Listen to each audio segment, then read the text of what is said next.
গতি থেকে আমরা ময়মনসিংহ বোর্ড 2025 সালের কোশ্চেনটা সমাধান করছি। অর্থাৎ ময়মনসিংহ বোর্ড 2025 সালে কোশ্চেনটা গ্রাফ রিলেটেড ছিল। একটু দেখি কি ছিল। এ থেকে বি এর দূরত্ব 1350 মিটার, 1 মিনিটের বেগ এবং দূরত্ব এবং এই সময়, এটার তিনটার একটা তালিকা দেয়া আছে। তো বেগ সময়ের সাথে সাথে বেগ প্রথমে বেগ ছিল 0, তারপরে 10, তারপরে 20, তারপরে 30, তারপরে কিন্তু বেগ সমবেগে চলছে। দূরত্ব অতিক্রান্ত দূরত্ব দেয়া আছে, সমবেগে কিন্তু 30 সেকেন্ড থেকেই যাত্রা শুরু করে, কিন্তু 40 থেকে 60 সেকেন্ড পর্যন্ত অতিক্রম এক্স এর মান দেয়া আছে। এখানে গ নাম্বার কোশ্চেনে বলা আছে এক্স এর মান নির্ণয় করো, অর্থাৎ এই দূরত্ব এক্স্যাক্টলি সরণ মানে দূরত্ব বের করব। সমবেগে চলছে এক্স্যাক্টলি 30 সেকেন্ড থেকে, কিন্তু আমাদের 40 সেকেন্ড থেকে 60 সেকেন্ডের মধ্যে যতটুকু দূরত্ব অতিক্রম করেছে সেটা আমাদের বের করতে বলা আছে। আমরা একটু দেখি গ নাম্বার কোশ্চেনটা সমাধান করব। এক্স এর মান নির্ণয় করা। এক্স মানে কি, অর্থাৎ দূরত্ব মানে কি, এটা এস হবে। এস মানে সমবেগে চলমান বস্তুর ক্ষেত্রে আমরা জানি এস ইজ ইকুয়াল টু ভিটি। আমরা এস এর জায়গায় এখানে এটাতে এক্স ও ইউজ করতে পারি, যেহেতু এখানে এক্স দেয়া আছে। এক্স ইকুয়াল ভিটি বলবো। তার মানে এখানে যা আছে সমবেগে চলমান বস্তুর ক্ষেত্রে আমরা সূত্র জানি, দূরত্ব নির্ণয়ের সূত্র S is equal to VT. But এখানে আমরা বলতে পারি এক্স ইকুয়াল ভিটি, যেহেতু এখানে এক্স বের করতে বলা আছে। ভি এর মান, ভি ইকুয়াল হলো বেগ কত অর্জন করছে, 30 অর্জন করছে, 30 মিটার পার সেকেন্ড। এরপরে বেগ কিন্তু আর কমেনি।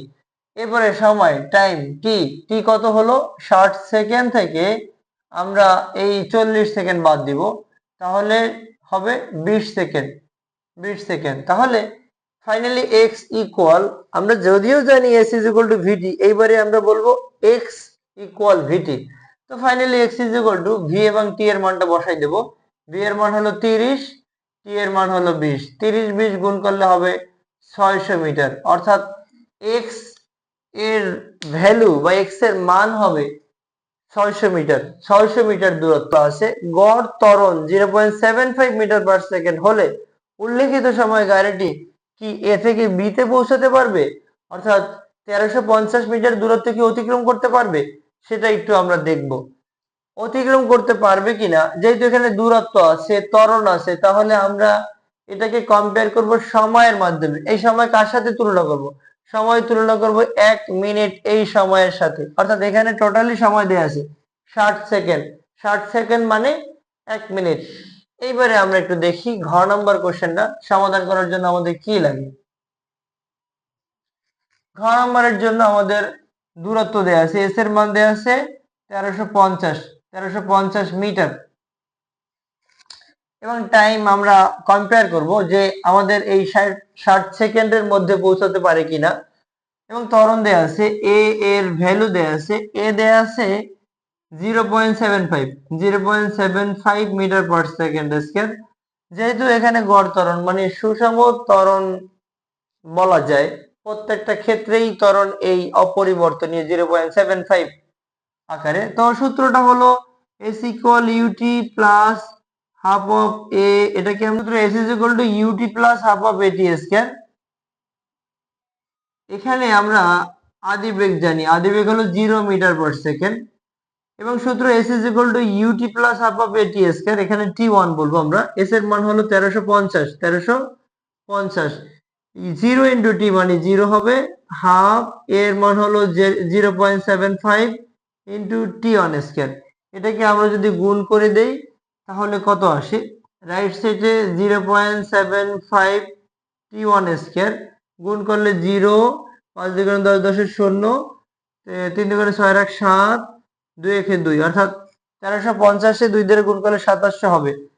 এই টি ওয়ান স্কয়ার সমান লেখা যায় এই 2700 বাই হলো 0.75, টি ওয়ান বর্গমূল হয়ে যাবে অন্য সাইডে গেলে, 2700 বাই হলো 0.75, এটাকে যদি আমরা বর্গমূল করি, এখানটাকে আমরা এই দশমিক উঠাই দিতে পারি। দশমিক উঠাই দিলে যেটা হবে 2700, আর এখানে হলো দশমিকের জন্য একটা 1, দশমিকের উপরে দুইটা ঘর দুইটা শূন্য, এখানে 75। এখন আমরা এটাকে জাস্ট গুণ, এটাকে কাটতে পারি। যদি এটাকে আমরা কাটি 25 দিয়ে, 3 25 75, 25 দিয়ে কাটলে এটা 4 25 100, 3 দিয়ে যদি কাটি তাহলে 3 9 27, তার মানে এটা হলো 900। এটাকে উপরে লেখা যায় 4 9 36, এই 3600, 3600 কে যদি আমরা বর্গমূল করি মানে 60 সেকেন্ড, তাহলে বোঝা যাচ্ছে যে এখানে টি এর ভ্যালু পেলাম 60 সেকেন্ড, 60 সেকেন্ড, আর এখানেও এই 1 মিনিট মানে 60 সেকেন্ড দেয়া আছে। তাহলে বলা যায় যে গড় ত্বরণ যদি 0.75 হয়, তাহলে এই 0.75 গড় ত্বরণ নিয়ে বস্তুটি এ থেকে বি অবস্থানে পৌঁছাতে পারবে।